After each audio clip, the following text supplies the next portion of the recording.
परमेश्वर, भारती ईश्वर, प्रियंका खरगे, कृष्णा बरगड़ा, ये तमाम ने इन्होंने जगह पाई है जो पिछली कैबिनेट में भी थे, लेकिन बीजेड से ज़मीर अहमद खान को क्यों छोड़ा गया, ये बड़ा सवाल इस वक्त उठ रहा है। ये बहुत बड़ा सवाल है। मैं बहुत छोटा आदमी हूँ बड़े सवाल का जवाब देने के लिए। नहीं, एक ऑडियो रिलीज हुई 2 दिन कबल कैबिनेट बनने से पहले, क्या इस ऑडियो को वजह बताकर एक बड़े लीडर को इस तरह नज़रअंदाज करना मुनासिब है? यह सवाल भी आप उन्हीं से पूछें तो अच्छा है। नहीं, कम्युनिटी के बड़े लीडर्स को अगर इस तरह नज़रअंदाज किया जाता रहा या कमज़ोर किया जाता रहा तो आप सब लोग खामोश बैठकर तमाशा देखते रहेंगे। इसमें तमाशा देखते रहना या खामोश बैठना या उनके खिलाफ उठ के खड़ा होकर के बात करना ये ज़रूरी नहीं है। अगर समझिए अगर मैं कुछ गलती किया हूँ तो उस गलती को सुधारने के लिए रास्ते हैं, बहुत से रास्ते हैं, उन रास्तों को अपनाना चाहिए। वो करेंगे तो अच्छा रहेगा, बजाय इसके कि यहाँ प्रोटेस्ट करो वहाँ प्रोटेस्ट करो। ये प्रोटेस्ट तो हो रहे हैं ज़मीर अहमद खान के हक में, जो है जगह जगह प्रोटेस्ट हो रहे हैं। नहीं, ये कांग्रेस में कहाँ तक चले और कब तक ऐसा प्रोटेस्ट कराते रहेंगे। नए वजीर आला डीके शिव कुमार की कैबिनेट में मुसलमानों को मुनासिब नुमाइंदगी का मुतालिबा करते हुए जगह जगह एहतजाज भी हो रहे हैं, आवाज़ें भी बुलंद की जा रही हैं और नाराज़गी का भी इजहार किया जा रहा है। इस वक्त हमारे साथ मौजूद है वाई सईद अहमद, जो देवराज अरस ट्रक टर्मिनल के चेयरमैन हैं, केपीसीसी के वाइस प्रेसिडेंट है। बताइए वाई सईद अहमद साहब। देखिए, डीके शिव कुमार साहब एक बहुत ही समझदार और एक्सपीरियंस्ड आदमी हैं। सारे कर्नाटक में हर एक डिस्ट्रिक्ट में किसको मिनिस्टर बनाना, किसको क्या पोजीशन देना, ये उनको अच्छी तरह मालूम है। और जहाँ तक के माइनॉरिटीज़ का रिप्रेजेंटेशन कैबिनेट में है, अभी यूटी खादर साहब को दिया गया है और राज्यसभा का जब इलेक्शन होगा काउंसिल का और राज्यसभा का होने के बाद में मेरे ख्याल से 18 तारीख के बाद में मल्लिकार्जुन साहब खड़गे साहब हमारे एआईसीसी के प्रेसिडेंट है, डीके शिव कुमार साहब और बीके हरिप्रसाद जो हमारे नए केपीसीसी के प्रेसिडेंट है और सिद्धरामैया साहब, ये सब मिलकर के बैठेंगे, बातचीत करेंगे और किसको कहाँ से क्या मिनिस्ट्री देना। अनरिप्रेजेंटेड एरियाज जो भी हैं मेरे ख्याल से वहाँ से रिप्रेजेंटेशन मिलेगा और मुझे पूरी उम्मीद है कि हम लोग पूछ रहे थे कि 4 मिनिस्टर बनाया जाए, कम से कम 3 तो ज़रूर बनेंगे। एक को नुमाइंदगी मिली और भी 2 की तवक्को है, तवक्को तो है, लेकिन हम देख रहे हैं कि जिस अंदाज में कांग्रेस के सिलसिले में बातें की जा रही है कि मुसलमानों ने 90% वोट दिए लेकिन मुसलमानों को उनका हक नहीं मिला, ये बातें जो है उठाई जा रही हैं और इस सिलसिले में जो है सोशल मीडिया में हो या फिर आप देख रहे हैं कि एहतजाज के ज़रिए भी अपने गुस्से का इजहार किया जा रहा है। देखिए, करने वाले बहुत कुछ करते हैं मगर हकीकत कुछ और होती है। इसमें मैं एक छोटा सा शेर बोलकर इस बात को समझाने की कोशिश करूंगा कि न जाने कौन सी शिकायत का शिकार हो गए, न जाने कौन सी शिकायत का शिकार हो गए, जितना दिल साफ रखा उतने ही गुनहगार हो गए। तो बहुत सी ऐसी बातें हैं जो पार्टी के ताल्लुक़ से या सरकार के ताल्लुक़ से अंदरूनी तौर पे डिसाइड होता है और मुझे पूरी उम्मीद है कि राहुल गांधी साहब की लीडरशिप में, मल्लिकार्जुन साहब की, खड़गे साहब की लीडरशिप में और डीके शिव कुमार और हरिप्रसाद साहब की लीडरशिप में यहाँ कुछ हम लोगों के साथ नाइंसाफ़ी होने का कोई सवाल ही नहीं पैदा होता। और 2028 का जो इलेक्शन आने वाला है उससे पहले जीबीए के इलेक्शंस होंगे, उसके बाद में साथ साथ में हो सकता है कुछ अरसे के बाद में ज़िला पंचायत और तालुक पंचायत के भी इलेक्शंस होंगे। बेसिकली ये सारा साल आने वाला साल भी इलेक्शन ईयर होगा। तो इसमें ऐसी बातें बहुत से चलती है, कुछ लोग अपने मुफाद के लिए करते हैं, कुछ लोग पार्टी के लिए करते हैं, कुछ लोग ऐसे ही मजाक मस्ती करने के लिए भी करते हैं। तो इन सब बातों को नज़रअंदाज करके हम लोगों को सिर्फ ये देखना चाहिए कि आइंदा आने वाले दिनों में एसआईआर का काम किस तरह से चलेगा। और हमारा सबसे डेंजर नुक्ता यही है SIR में अगर हम फेल हो चुके तो 2028 का भी इलेक्शन भूल जाइए, GB इलेक्शन भी भूल जाइए, सारे इलेक्शन भूल जाइए। हमारी जब वोटिंग ही नहीं रहेगी तो हम क्या करेंगे? इसके हक कहाँ से पूछेंगे? इसके लिए मैं जो भी लोग इसके पीछे पड़े हुए हैं, मैं उनसे सिर्फ इतनी दरख्वास्त करूंगा कि सब काम धाम अपना छोड़ करके SIR के पीछे पड़िए, SIR की मैपिंग करवाइए और अपना वोट 2002 में आपने वोट किया है इसको साबित करिए और अपने घर वालों को भी वोटिंग लिस्ट में आना चाहिए। इतना काम करिए। लेकिन जहाँ तक नुमाइंदगी का मसला है, कहीं ना कहीं मुसलमानों में नाराज़गी है। दीगर तबकों और दीगर बड़ी ज़ातों के मुकाबले मुसलमान क्यों पीछे हैं? मुसलमानों के साथ क्यों इंसाफ नहीं किया जा रहा है? मुझे समझ में नहीं आ रहा है कि मुसलमानों के साथ क्यों इंसाफ नहीं किया जा रहा है। नाइंसाफी कहाँ हुई है? मुझे थोड़ा सा नुक्ताचीनी करके बताइए। नहीं, कहाँ हुई? 90% सुनिए। हाँ, वोट मुसलमानों के 17 से 18 सीट दी गई थी, उसमें हम लोग 10 जीत करके आए। और ये भी बात सही है कि SM कृष्णा के पीरियड में 5 मिनिस्टरों को दिया गया था, 5 या 4 शायद दिया गया था। और पिछली सरकार में पहली बार एक मुसलमान को स्पीकर बनाया गया था। नसीर अहमद साहब को adviser to the political adviser to the chief minister पहली बार बनाया गया था। ज़मीर अहमद भी मिनिस्टर थे, रहीम खान भी मिनिस्टर थे। और इस बार जहाँ रिप्रेजेंटेशन पिछली बार नहीं हुआ, हो सकता है शायद वहाँ पे देंगे। इसमें नाइंसाफ़ी कहाँ से हो गई? और बात भी यही हुई थी उस वक्त भी कि 2.5 साल के लिए पहले जो मिनिस्टर्स हुए हैं उसमें जो 2.5 साल उनका ख़त्म हुआ है, चाहे बोर्ड कॉरपोरेशन हो या वो भी हो, बाद में दूसरों को देंगे। और ज़रूरी है कि जो एक्सपीरियंस्ड आदमी है, मिसाल के तौर पे KJ जॉर्ज है, कृष्णा बैरेगौड़ा है, और ऐसे पुराने UT खदर हैं, ऐसे पुराने जो लोग हैं, डॉक्टर परमेश्वर, इन लोगों को लेना ज़रूरी था। तो बड़ी बुर्दबारी के साथ काम लिया DK शिव कुमार साहब ने, उन लोगों को मिनिस्ट्री दी है। और आइंदा चल करके भी कुछ ऐसे लोगों को चुन कर मिनिस्ट्री देंगे जो सोसाइटी का काम कर सकें, कांग्रेस को मजबूत कर सकें, ऐसे लोगों को मिनिस्टर बनाने की कोशिश रहेगी। परमेश्वर, भारती सुरेश, प्रियंका खरगे, कृष्णा बैरेगौड़ा, ये तमाम ने इन्होंने जगह पाई है जो पिछली कैबिनेट में भी थे। लेकिन BZ ज़मीर अहमद खान को क्यों छोड़ा गया? ये बड़ा सवाल इस वक्त उठ रहा है।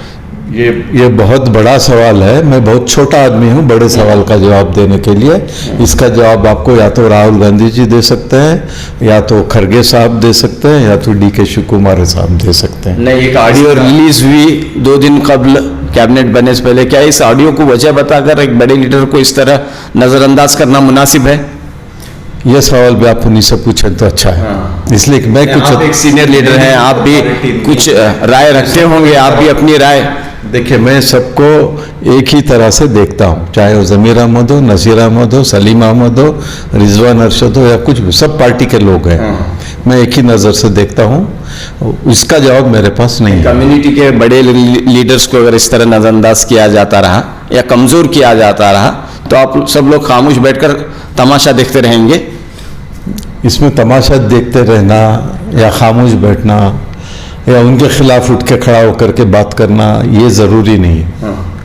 अगर समझिए, अगर मैं कुछ गलती किया हूँ तो उस गलती को सुधारने के लिए रास्ते हैं, बहुत से रास्ते हैं, उन रास्तों को अपनाना चाहिए। वो करेंगे तो अच्छा रहेगा, बजाय इसके कि यहाँ प्रोटेस्ट करो, वहाँ प्रोटेस्ट करो। ये प्रोटेस्ट तो हो रहे हैं, ज़मीर अहमद खान के हक में जो है जगह जगह प्रोटेस्ट हो रहे हैं। नहीं, ये कांग्रेस में कहाँ तक चले और कब तक ऐसा प्रोटेस्ट कराते रहेंगे? आपको सही मानों में सही जगह जाकर के अपना केस रखना चाहिए, इतना मैं कह सकता हूँ। तो एहतजाज वगैरह का असर नहीं होगा आप कह रहे हैं? वो मैं नहीं जानता साहब, वो मैं नहीं। It is left to the high command. अगर ज़मीर अहमद मिनिस्टर बनते हैं तो उसमें मेरा क्या नुकसान होने वाला है? अगर पार्टी को अच्छा होता है, कौम को अच्छा होता है और पार्टी को ताकत मिलती है जिससे भी ताकत मिलती है उसको मिनिस्टर बनाना चाहिए। वैसे ईद अहमद साहब, ये बात कही जा रही है कि मुस्लिम लीडरों में नाइत्तेफाकी, इख्तलाफात की वजह से जो है कहीं ना कहीं कैबिनेट में इसका असर हुआ है कि नुमाइंदगी जो है नज़रअंदाज की गई है, खींचतान की वजह से नुमाइंदगी नहीं मिली, ये बात कही जा रही है। बिल्कुल गलत है। अगर मैं किसी कंट्रोवर्सी में आ चुका हूँ, अगर मेरी तरफ से कुछ ऐसा हुआ है तो ये मेरी जिम्मेदारी बनती है कि मैं जाके सबसे मिलूं, सबको समझाने की कोशिश करूं, अपना केस सही तरीके से पेश करूं। तो इख्तलाफात तो हैं मुस्लिम लीडरों के दरमियान, यही वजह है कि जो है इस वजह से जो है जैसा कि अवाम में तासुर जा चुका है दावनगढ़ इलेक्शंस के बाद। नहीं, बिल्कुल गलत बात है। किसी के एक के दम से पार्टी नहीं चलती, किसी के एक के दम पे मुसलमान भी नहीं खड़े हुए हैं। हमारे 10 MLA हैं, 10 MLA जीत करके आए और बाकी के 7 डिफीटेड हैं, उनका भी रोल है। और पार्टी का ये काम है कि जिसको रिप्रेजेंटेशन नहीं दिया गया था कैबिनेट में, उनको देना चाहिए। और एक पार्टी से जिसको प्रोजेक्शन मिलता है वही लीडर बनता है जनरली। हाँ, जिसको आप प्रोजेक्शन देंगे पार्टी में वही लीडर बनता है। समझने की बात। तो अभी आप कह रहे हैं कि ज़मीर अहमद खान साहब को पार्टी ने प्रोजेक्शन दिया और वो लीडर बन गए। हो सकता है, यही मतलब है। मतलब यही है, शायद हो सकता है, हो सकता है। तो अब जो है पहले मरहले की कैबिनेट में उन्हें नज़रअंदाज कर दिया गया, ज़मीर अहमद खान साहब को, एक लीडर को, यानी कि लीडर पार्टी ही लीडर को बनाती है, पार्टी ही गिराती है, ऐसा मामला है क्या? रऊफ भाई, बड़े बड़े लीडरों को उनको अपना अपना रास्ता देखना पड़ा था। ये चाहे कांग्रेस में भी हुआ है, बीजेपी में भी हुआ है, जनता दल में भी हुआ है। ये कौन सी बड़ी बात? उतार चढ़ाव पॉलिटिक्स में होती ही है। ऐसा नहीं कि मैं मरते दम तक मैं सब मेरे पास ही रहे, ऐसा मैं बोल नहीं सकता ना। तो आखिर में अब रियासत कर्नाटक से मुस्लिम तबके से 2 राज्यसभा मेंबर्स हो चुके हैं। डॉक्टर सैयद नासिर हुसैन जो दूसरी मरतबा राज्यसभा के MP हैं, और अब जो है मंसूर अली खान। देखिए, मुझे जब से मैं अब ये देख रहा हूँ कि पहली बार जब नासिर हुसैन को बनाया गया था राज्यसभा मेंबर, फिर दूसरी बार भी बनाया। दूसरी बार उनको इसलिए बनाया कि उनका जो परफॉर्मेंस था राज्यसभा में, his selection was based on performance in the Rajya Sabha, और आइंदा भी यही होगा। और जिस तरह से AICC में और दूसरे जो जिम्मेदारियां दी गई थी मंसूर अली खान को, वहाँ जिस तरह से इन्होंने काम किया उसको देख करके उनको ये इनाम दिया गया। यानी कि पार्टी ने रिकॉग्नाइज किया जो मेहनत करते हैं, जो पब्लिक में हो या फिर रियासती सतह पर हो, कौमी सतह पर हो, जो काम करते हैं, तो उनको ज़रूर जो है उनकी मेहनत का फल मिलता है। ज़रूर मिलता है, क्यों नहीं मिलता? मुझे भी 40% के साथ 7 साल के बाद मिला है और उम्मीद है, और भी उम्मीद है। आपको भी देवराज स्टाफ टर्मिनल का चेयरमैन बनाया गया है, लेकिन तनकीद करने वाले ये कहते हैं कि कांग्रेस पार्टी से क्या हो रहा है, मुसलमानों को क्या हक दे रही है कांग्रेस पार्टी? ये बार बार सवालात उठाए जाते हैं। मैं सवालात उठाने वालों को शायद इंफॉर्मेशन नहीं है या शायद एक बात तो बताता हूँ, अगर कुछ भी कम सरस हुआ, अगर यहाँ पे फिर से बीजेपी की सरकार आई तो अपने आप को घरों में लाक करके रख लीजिए। यानी कि पिछले जो बीजेपी हुकूमत थी वहाँ पर नुमाइंदगी 0 के बराबर थी, कैबिनेट में न कोई नुमाइंदा, न MLC, न कुछ। अभी भी बीजेपी में कौन मुस्लिम MP है? कितने स्टेट्स में कितने मुसलमान MP जीत करके, कितने मुसलमानों को इन्होंने सीट दिया? राज्यसभा में कितने इनके मेंबर्स हैं मुसलमानों के? कॉरपोरेशन पे कहाँ है? देखिए, यूपी में दिन दहाड़े मसाजिद तोड़े जा रहे हैं, मदरसों को तोड़े जा रहे हैं। शर्म आनी चाहिए हम सब लोगों को। इतना होने के बावजूद भी हम लोग उल्टी सीधे बातें करके मुझे ये नहीं मिला, मुझे वो नहीं मिला, मुसलमानों को ये नहीं दिए, वो नहीं दिए। अरे इन सब बातों को छोड़ करके अपने आप को ताकतवर बनाइए। सियासी तौर पर अपने आप को ताकतवर बनाइए, फिर आगे निकल के फुटपाथ पर आइए, रोड पे उतरिए, उसके बाद बात बनती है। मैं आपको बताना चाहता हूँ, मैं 7 साल माइनॉरिटी डिपार्टमेंट का चेयरमैन रह चुका हूँ। मुझे केसी वेणुगोपाल साहब ने और परमेश्वर साहब ने बोला था, जब एक मीटिंग हुई उनके प्रेजेंस में, तो उन्होंने बोला था कि तुमको पूरे स्टेट में जहाँ जहाँ मुसलमानों के वोट है उसकी एक लिस्ट देनी चाहिए। मैंने पूरे लिस्ट बना करके परमेश्वर साहब को दिया था 2018 के इलेक्शन से पहले, और केसी वेणुगोपाल साहब को भी मैंने ये दिखाया था कि 80 ऐसे कॉन्स्टिट्यूएंसीज हैं जहाँ पे ओनली मुसलमानों के वोट जो है वो टर्निंग पॉइंट है। उसके बावजूद भी कई ऐसे कॉन्स्टिट्यूएंसीज हैं जहाँ पे 5,000, 10,000, 15,000 के वोट अगर मुसलमान के नहीं लिया कोई भी कैंडिडेट, वो जीत नहीं सकेगा। ये ताकत है हमारी। इस ताकत को बरकरार रखने के लिए हम लोगों को काम करना चाहिए। देखिए, SIR is the first state of NRC। तो SIR की तरफ यस, SIR की तवज्जो दीजिए, बाकी सब पॉलिटिक्स बाद में करते हैं। मैं सिर्फ एक आदमी से नहीं बल्कि सारी कौम के सारे लीडरों से, जो ब्लॉक लेवल में काम कर रहे हैं उनसे लेकर स्टेट लेवल में, और जो मिनिस्टर्स रह चुके हैं, आइंदा मिनिस्टर्स होने वाले हैं, हमारे MLA से MLC से, सबको यही कहना चाहूँगा कि पूरी सियासत बाजू रख करके SIR के पीछे पड़िए और SIR में अपनी कामयाबी करने का काम करिए। बस, शुक्रिया, थैंक यू।